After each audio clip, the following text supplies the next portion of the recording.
Hi everyone. How are you doing today? Today, I just wanted to talk a little bit about the current state of the game. With the last update, there's a lot of things that Pokemon Unite really surprised me, some in a good and others in a bad way. So I wanted to share my opinions and hear how you feel about the direction the game is heading. The first point I wanted to highlight is the new map. I've been playing since the game was released, and this was the biggest change the game received in the whole year. From the great visual design to the new mechanics, this really felt like a breath of fresh air. They managed to reduce the impact of every objective inside the game. Before, if you got the first Dreadnought, you would almost always win the whole game, especially in the competitive scene. Zapdos, the source of a lot of frustration to many players. The ability to steal any game away with 500 unstoppable points was not enough to compensate, at least for me, for the chance to lose every match due to one unlucky flip, regardless of the outcome of the match before the 2-minute mark. The switch from the big yellow bird to Rayquaza not only made the mid-game more relevant, but also made a comeback mechanic that is not as likely to decide games on its own. Since you're not required to hit every objective in the match to secure the match anymore, the favorite Pokemon picks are not the same. Some of the popular choices like Dragonite and Hoopa are rarely seen in matches after the patch. With all these changes, I would be excited to see which new strategies we're going to see at play on next Unite's championship, if not for one thing, and that is the balance changes. As the name suggests, these updates should make adjustments to Pokemons to make sure something is not either unplayable or so far ahead from the rest of the cast. In this case, we had three huge problems. Mr. Mime, Mew, and Glaceon. Mime became an unstoppable force able to take down anyone every time he shows up, which is most of time. Glaceon is here as a result of the recently nerfed blue buff, the one you get from the central area, with the addition of some extra damage from the patch. Mew was recently released and already has shown us that combination between a really insane moveset and the ability to change moves without sharing their cooldown every couple seconds is actually too strong. But who could have thought? These two were not a result of a poor balance update, but the lack of one. The problem is not that we have some overtuned Pokemon. The real problem is that we have this issue for over a month at this point. We have to wait for so long for these problems to be solved. But it seems that the last couple months, they were even slower at releasing balance updates. Recently we had the Absol problem, which we had to deal with for one whole month, while Sylveon got adjusted within 48 hours after being released. This just shows that the game's balance is no longer a priority. Even bugs are staying inside the game for prolonged periods of time. And again, we can use Glaceon as an example here. It's just disappointing how much they are neglecting a core part of their own game. And I can't get over how bad they are at communicating anything to us.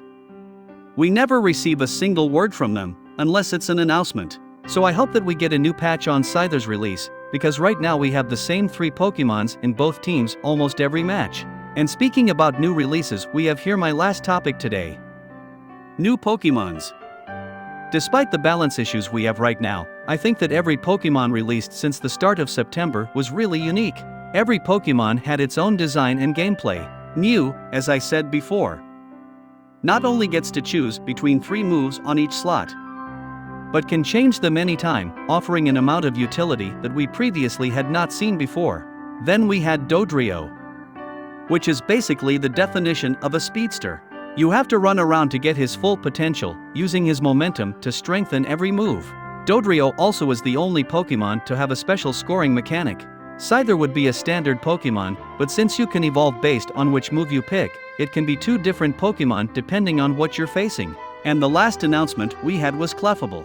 I still don't know a lot about this one, but I think that the Unite move will make you learn a move from another Pokemon, which, once again, gives a lot of possible plays. And since all these Pokemons seems fairly fun to play, it would be nice if everyone could play them. But I don't think that this would be the case in the future. At least now that every Pokemon costs at least 14,000 coins. The ones that will be more affected by this price increase are the new players, but not all of them. Just everyone new that doesn't want to spend money. They said in an interview that the prices are not increasing, they're only based on the Pokemon and what they think its price should be. But let's think about that for 1 second. When was the last time you saw a newly released Pokemon that costs 8,000 coins? In case you don't remember, the last one was Greedent, which was released almost 1 year ago. And if you're not aware, after the event, Mew will cost 15,000 coins, so good luck with that one. With all of that said, I still think that Unite's still a great game. I'm just worried because it feels like it want to be everything at once. It want to be a more casual game, but already has its own championships.